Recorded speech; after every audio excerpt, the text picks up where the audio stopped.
Crita Sunan Kalijaga nunggu tongkate Sunan Bonang kuwi dudu mung dongeng utawa legenda kosong.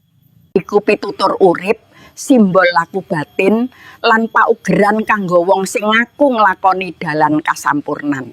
Nalika Raden Said sing banjur dikenal minangka Sunan Kalijaga diparingi dawuh dening Sunan Bonang supaya nunggu tongkat. Sejatine sing ditunggu dudu kayu mati, nanging pangentene hawa nepsu lan karepe awak.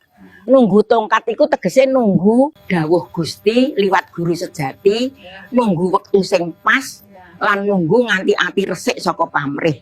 Sunan Bonang ora maringi kitab kandel, ora maringi amalan akeh. Sing diparingi mung siji, sabar lan manut. Iki sing abot.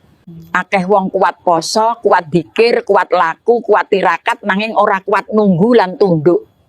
Allah ngendika, wa'bir nafsaka ma'alladzina yada'una rabbahum tat. Sabarono awakmu bebarengan wong-wong sing nyebut asmane Gusti. Sabar ing kene dudu mung meneng, nanging nahan karep, nyuda ego lan ngasorake awak. Tongkat iku simbol syariat, kayu sing dadi sandaran wong mlaku.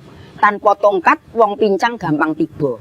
Tanpa syariat laku batin gampang kesasar. Sunan Kalijaga diajari, kasampurnan kudu jejeg dhisik syariate. Nalika pirang-pirang taun nunggu tongkat, Sunan Kalijaga ngalami mati sadroning urip. Ora mati jasade nanging mati nepsune.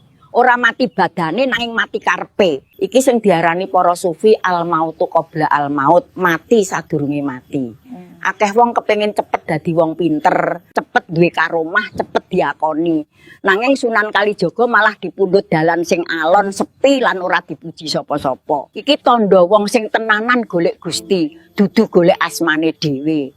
Nalika tongkat kuwi pungkasane dijupuk, sejatine sing bali dudu tongkat, nanging jiwa sing anyar. Ati wis wening, laku wis mateng, lan iman wis kuat. Mula Sunan Kalijaga bisa dakwah nganggo budaya, nganggo tembang, wayang lan sandangan Jawa. Amarga dasare wis kukuh. Makna nunggu tongkat iku ngelingake kita. Aja kesusu ngaku pinter, aja nglompati guru, aja nguber derajat sadurunge adab. Ilmu tanpa adab iku geni tanpa kendali. Laku tanpa tuntunan iku lelampahan tanpa peta. Ing jaman saiki akeh wong kepengin langsung nyawiji, langsung makrifat, nanging salat durung bener, adab marang wong tuwa isih kurang, lan ati kebak rasa paling suci. Iki dudu dalane Sunan Kalijaga. Sunan Kalijaga ngajari, dadi wong gedhe kudu gelem dadi cilik dhisik. Dadi padang kudu gelem mlebu peteng dhisik.